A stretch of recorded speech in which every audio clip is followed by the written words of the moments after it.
প্রশ্ন করেছেন, ক্বালু ফামা লানা ফিহা ইয়া রাসূলুল্লাহ, ইয়া রাসূলুল্লাহ, এই কুরবানির মধ্যে কি ফজিলত রয়েছে, এই কুরবানির মধ্যে কি কল্যাণ রয়েছে? আল্লাহর হাবিব বলেন, ক্বালা বিকুল্লি শাআরাতিন হাসানা। নবী করিম সাল্লাল্লাহু আলাইহি সাল্লাম বলেন, যে ব্যক্তি আল্লাহর সন্তুষ্টি অর্জনের জন্য কুরবানি করবে, ওই কুরবানির পশুর গায়ে যতগুলি পশম থাকবে, প্রত্যেকটা পশমের বিনিময়ে আল্লাহ তাআলা এক একটা করে নেকি দান কইরা দিবেন। জোরে বলেন সুবহানাল্লাহ। সাহাবায়ে কেরাম আবার প্রশ্ন করলো, ক্বালু ফাসুফু ইয়া রাসূলুল্লাহ, নবী গো, কেউ যদি বকরি, দুম্বা, ছাগল কুরবানি, বেড়া কুরবানি করে, এও কি ওই সওয়াব পাবে? আল্লাহর হাবিব বলেন, ক্বালা বিকুল্লি শাআরাতিম মিনাস সুফি হাসানা। কেউ যদি বকরি, দুম্বা, বেড়া কুরবানি দেয়, ওই বকরি, ছাগল, দুম্বা, বেড়ার গায়ে যে পশমগুলি রয়েছে, এর প্রত্যেকটা পশমের বিনিময় আল্লাহ তাআলা তার আমল নামায় এক একটা করে নেকি দান করে দিবেন। তো আপনি যে কোরবানি দিবেন, যে পশুটি কোরবানি দেওয়া হবে, ওই কোরবানির পশুর গায়ে যতগুলি পশম রয়েছে, প্রত্যেকটা পশমের বিনিময় আল্লাহ রাব্বুল আলামিন ওই কোরবানি দাতার আমল নামার মধ্যে এক একটা করে নেকি দান করে দিবেন। তাহলে একবার চিন্তা করে দেখেন, যারা কোরবানি দেয়, কেউ যদি গরু দেয়, কেউ যদি ওট মহিষ দেয়, অথবা কারো সামর্থ্য নাই, সামর্থ্য আছে একটা বকরি অথবা ছাগল কোরবানি দেয়, একটা ছাগলের গায়েও যতগুলো পশম আছে গণনা করে শেষ করা যাবে? কথা বলেন। একটা ছোট ছাগলের বাচ্চা, আপনি যদি একটা ছাগল কোরবানি দেন, তাহলে ওই ছাগলের গায়ে কতগুলি পশম আছে আপনি গণনা করে শেষ করতে পারবেন? ওই ছাগলের গায়ে, ওই বকরির গায়ে যতগুলা পশম রয়েছে, প্রত্যেকটা পশমের বিনিময় আল্লাহ রাব্বুল আলামিন আপনার আমল নামার মধ্যে এক একটা করে নেকি দান করে দিবেন। আল্লাহর প্রিয় হাবিব মুহাম্মদ সাল্লাল্লাহু আলাইহি ওয়াসাল্লামের উপর আয়াত নাজিল করে আল্লাহ তাআলা জানাই দিলেন, ইন্না আ'তাইনাকাল কাউসার ফাসাল্লি লিরাব্বিকা ওয়ানহার ইন্না শানিআকা হুয়াল আবতার। আল্লাহ রাব্বুল আলামিন আল্লাহর প্রিয় হাবিব রাহমাতাল লিল আলামিন নবীজির উপর কোরআনে পাকের সবচেয়ে ছোট একটি সূরা, সূরাতুল কাউসার আল্লাহ তাআলা দান করে দিয়েছেন, নাজিল করেছেন। আল্লাহ জানায় দেয়, হে নবী, নিশ্চয় আমি আপনাকে কাউসার দান করেছি। জোরে কোন সুবহানাল্লাহ। যদিও এই সূরাটি ছোট, কিন্তু এই সূরাটির মধ্যে 3টা আয়াত রয়েছে। এই 3টা আয়াতই চমৎকার।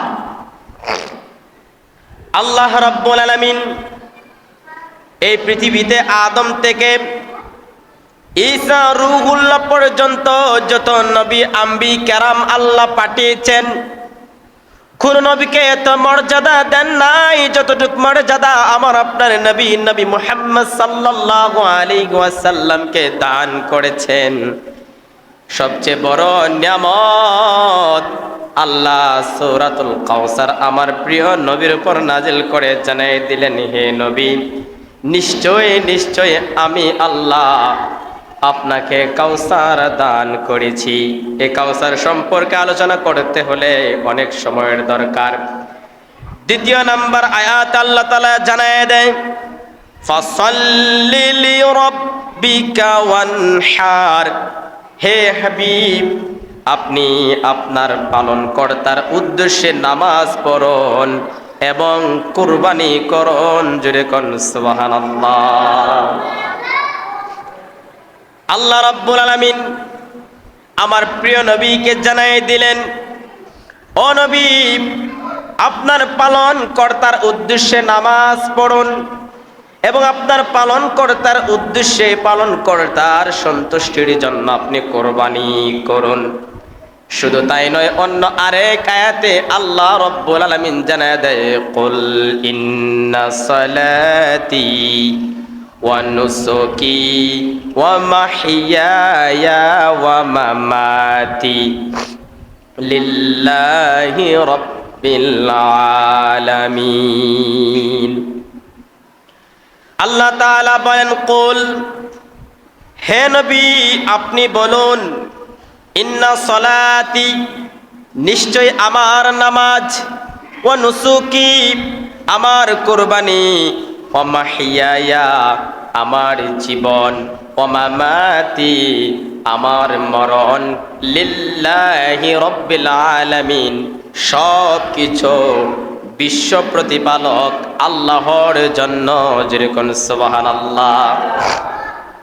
এই দুইটা আয়াতে কারিমার মাধ্যম আল্লাহ চমৎকার ভাবে আমার নবীর উপর আয়াত নাজিল করে জানায়া দিলেন, तमाम বিশ্বের মানুষদেরকে আল্লাহ পাক জানায় দিলেন আল্লাহর হাবিবের মাধ্যমে, আমার নবীর মাধ্যমে तमाम বিশ্বের মুসলমানদেরকে আল্লাহ জানায় দিলেন, যারা কুরবানি করবে, ঈমানদার মুমিন বান্দা যারা আছে, যারা নামাজ পড়বে, আল্লাহ বলেছেন আল্লাহর উদ্দেশ্যে নামাজ পড়তে হবে এবং আল্লাহর জন্যই কুরবানি করতে হবে। এরপরে দ্বিতীয় নাম্বার আয়াতে আল্লাহ তাআলা স্পষ্ট করেই জানিয়ে দিয়েছেন, তোমার নামাজ, তোমার কুরবানি, তোমার জীবন, তোমার মরণ সব কিছু হতে হবে এক আল্লাহর জন্য। কথা বলেন ঠিক না বেটি? আপনি যে কুরবানি করবেন, এই কুরবানিটা একমাত্র আল্লাহর জন্য হতে হবে।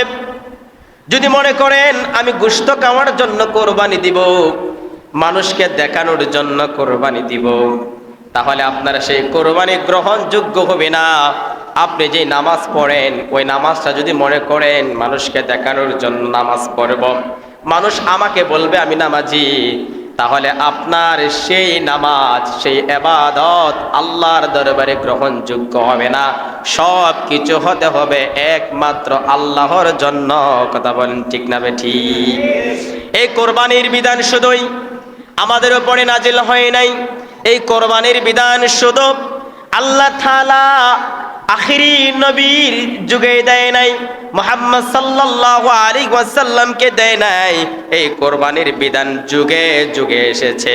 আল্লাহ রাব্বুল আলামিন বলেন, ওয়ালিকুল্লি উম্মাতিন জাআলনা মানসাকাল লিয়াযকুরু ইসমাল্লাহি আলা মা রাযাকাহুম মিন বাহিমাতিল আনআম। আল্লাহ রাব্বুল আলামিন বলেন, আমি প্রত্যেক সম্প্রদায়ের জন্য কোরবানির নিয়ম করে দিয়েছি। আমি তাদেরকে যেই জন্তু দান করেছি সেগুলোর উপর তারা আল্লাহর নাম উচ্চারণ করবে। যেরকম সুবহানাল্লাহ। আল্লাহ রাব্বুল আলামিন জানাই দিলেন, হে আখিরি নবীর উম্মতেরা, হে আমার প্রিয় নবী মুহাম্মদ সাল্লাল্লাহু আলাইহি ওয়াসাল্লামের উম্মতেরা, তোমরা ভয় পেও না, তোমরা চিন্তা করিও না। আমি আল্লাহ তোমাদেরকে কোনো বোঝা চাপিয়ে দেই নাই, আমি আল্লাহ তোমাদের উপর কোনো বোঝা চাপিয়ে দেই নাই। শুধু তোমাদেরকে আমি আল্লাহ কোরবানির নিয়ম দেই নাই, আমি আল্লাহ প্রত্যেক সম্প্রদায়ের উপরে এই কোরবানির নিয়ম করে দিয়েছিলাম। আসুন আমরা জেনে নেই, আল্লাহ তাআলা কোরআনে জানায় দেয় এই কোরবানির নিয়ম শুধু আমাদের উপরে নয়, প্রত্যেক সম্প্রদায়ের উপরে কোরবানির নিয়ম ছিল। এই পৃথিবীতে সর্বপ্রথম কে কোরবানি করেছে? আল্লাহ রাব্বুল আলামিন। এর দলিল, এর প্রমাণটাও আদম সন্তানদেরকে আল্লাহ জানায় দিলেন এবং আখির নবীর উম্মতদেরকে আল্লাহ পাক টেনশন মুক্ত করে জানায় দিলেন, ওয়াতলু আলাইহিম নাবা আবনাই আদম বিল হক إذ قربا قربانا فتقبل তুকবিলা মিন আহাদিহিমা ওয়া লাম ইউতাকাব্বাল মিনাল আখার ক্বালা লাআকতুলান্নাক ক্বালা ইন্নামা ইয়াতাকাব্বালুল্লাহু মিনাল মুত্তাকিন। চিল্লায়া বলেন আল্লাহু আকবার। আল্লাহ রাব্বুল আলামিন এই পৃথিবীতে সর্বপ্রথম কার উপর কুরবানির বিধান নাজিল করেছেন? এই আয়াতে কারিমায় আল্লাহ তাআলা জানায় দেয়, হে নবী আপনি আপনার উম্মতদেরকে জানায় দেন, আপনি আপনার সম্প্রদায়ের সামনে আমার বন্ধু আদম আলাইহিস সালামের দুই পুত্রের ঘটনা বর্ণনা করে শোনান। সুবহানাল্লাহ পড়েন। আল্লাহ তাআলা বলতেছেন, ও নবী আপনি আপনার উম্মতদেরকে, আপনি আপনার সম্প্রদায়কে আমার বন্ধু আদম নবীর দুই পুত্রের ঘটনা আপনি বর্ণনা করুন, তাদের সামনে আপনি অবস্থান করুন। যখন তারা উভয়ে কিছু কুরবানি করেছিল, তখন আমি আল্লাহ একজনের কুরবানি গ্রহণ করেছিলাম এবং অপরজনের কোরবানি কবুল করি নাই, গৃহীত করি নাই। সে বলেছিল অবশ্যই আমি তোমাকে হত্যা করব। অপর ভাই তখন বলেছিল আল্লাহ তাআলা তাদের পক্ষ থেকে কবুল করেন যারা আল্লাহ তাআলাকে ভয় করে। যেরকম সুবহানাল্লাহ। এই কোরআনে পাকের আয়াতগুলি থেকে আপনি আমি বুঝতে পারলাম যে আল্লাহ তাআলা আমাদের কিছু কুরবানির বিধান দিয়েছেন। শুধু এটা আমাদের উপরই নয়, আমাদের পূর্বে যে জাতি ছিল, আমাদের পূর্বে যেই সম্প্রদায় ছিল, আমাদের পূর্বে যে কওম ছিল, ওই কওমের উপরও আল্লাহ পাক এই কুরবানির বিধান জারি করেছিলেন। আর পৃথিবীতে সর্বপ্রথম যারা কুরবানি করেছিল তিনারা হচ্ছে হযরত আদম আলাইহিস সালামের দুই ছেলে হাবিল ও কাবিল। যেরকম সুবহানাল্লাহ। এই দুই ভাইয়ের ঘটনা অনেক লম্বা ঘটনা, সংক্ষিপ্ত করে আপনাদেরকে বোঝার জন্য বলি। হাবিল ও কাবিল তারা ছিল আদম নবীর দুই সন্তান। তো আদম নবীর পৃথিবীতে আসলেন, তখন তার কোনো মানুষ ছিল না, উনি এবং ওনার স্ত্রী, এছাড়া তার কোনো মানুষ নাই। তখন আল্লাহ পাক রব্বুল আলামিন আদম আলাইহিস সালামের স্ত্রী হাওয়া আলাইহিস সালামের গর্ভ থেকে জোড়ায় জোড়ায় সন্তান জন্মগ্রহণ করত। অর্থাৎ একটা ছেলে একটা মেয়ে, একটা ছেলে একটা মেয়ে, এইভাবে জোড়ায় জোড়ায় আল্লাহ পাক আদম নবীর স্ত্রী আমাদের মা হযরতে হাওয়া আলাইহিস সালামের গর্ভ থেকে আল্লাহ পাক এইভাবে জোড়ায় জোড়ায় সন্তান দান করতেন। যেরকম সুবহানাল্লাহ। আমাদের সমাজও দেখবেন অনেক মায়ের ঘরের থেকে যমজ সন্তান হয় না? দুইটা সন্তান যদি কোনো মায়ের গর্ভ থেকে জন্ম নেয় তখন আমরা তাকে বলি যমজ সন্তান, বলি কিনা? এটা শুধু এই যে মনে নাই, প্রথমে এই যুগটা ছিল কি ছিল না? ওই সময় ছিল। তো ওই সময় ছিল কি একটা ছেলে একটা মেয়ে, একটা ছেলে একটা মেয়ে। তখন আদম নবীর শরীয়তে আইন ছিল প্রথম সন্তানের সঙ্গে যে মেয়ে জন্মগ্রহণ করবে তারা হচ্ছে আপন সহোদর ভাই এবং বোন। দ্বিতীয় গর্ভ থেকে যে ছেলে মেয়ে জন্মগ্রহণ করবে তারা হচ্ছে আপন সহোদর ভাই এবং বোন। এবং প্রথম সন্তান দ্বিতীয় গর্ভের মেয়ের সঙ্গে বিয়ে জায়েজ ছিল, কিন্তু একই গর্ভের সঙ্গে যে ছেলে মেয়ে জন্মগ্রহণ করেছে তারা একই সঙ্গে তাদেরকে বিয়ে দেওয়া জায়েজ ছিল না। প্রথম গর্ভের ছেলে হলে দ্বিতীয় গর্ভের মেয়ের সঙ্গে বিয়ে দেওয়া যায়, এবং দ্বিতীয় গর্ভের ছেলের সঙ্গে প্রথম গর্ভের মেয়েকে বিয়ে দেওয়া এটা আদম নবীর শরীয়তে জায়েজ ছিল। কিন্তু বর্তমানে কি এটা জায়েজ আছে? বলেন জায়েজ আছে নাকি? এটা কিন্তু বর্তমানে জায়েজ নাই, কারণ ওই সময় কোনো মানুষ ছিল না বিধায় আল্লাহ তাআলা এই বিধান জারি করেছিলেন। কিন্তু ভাগ্যক্রমে যেই কাবিল এবং হাবিল, কাবিলের সঙ্গে যেই মেয়ে জন্ম নিয়েছে এটা ছিল অত্যন্ত সুন্দরী। সুবহানাল্লাহ পড়েন।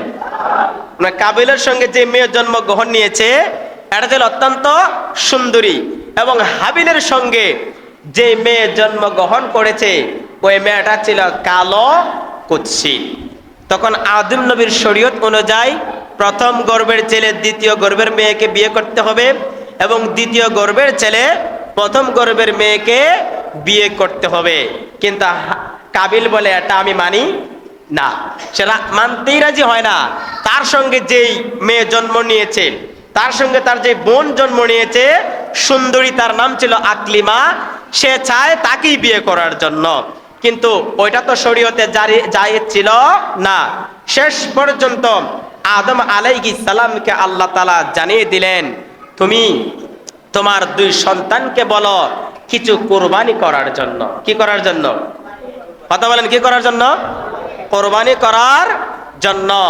তখন আদম আলাইহিস সালামের জামানায় কোরবানির নিয়ম ছিল, একটা ময়দানের মধ্যে তারা যে জিনিসটা কুরবানি দিবে ওই জিনিসটা রেখে আসবে।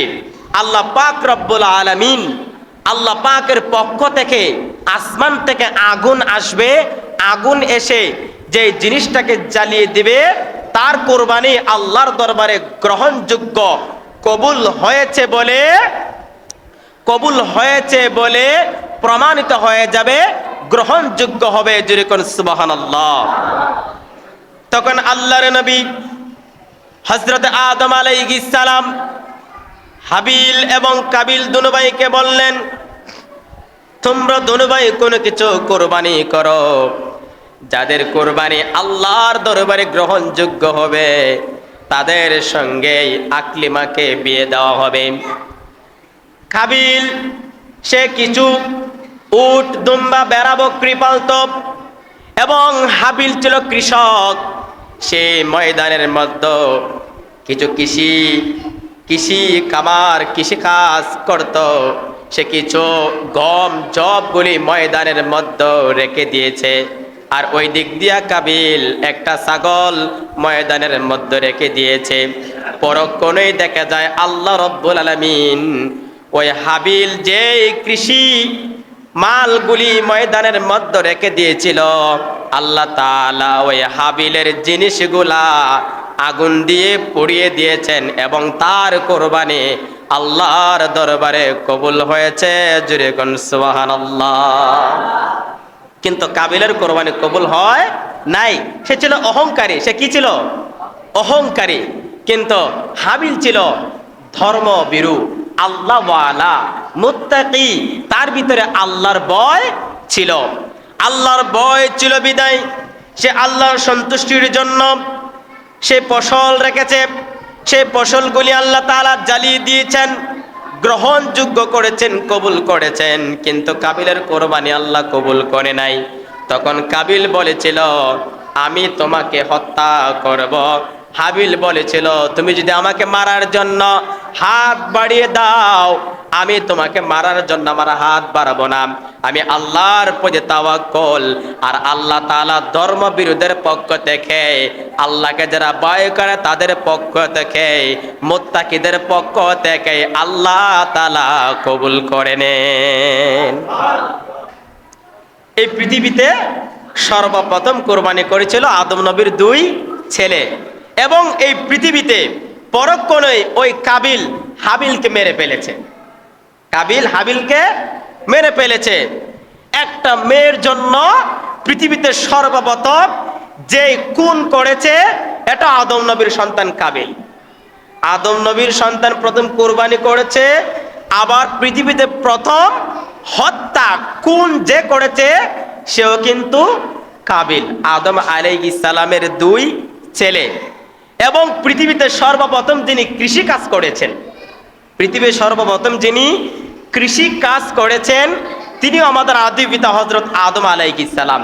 এই কৃষি কাজ করা আদম নবীর সুন্নত। সুবহানাল্লাহ পড়েন।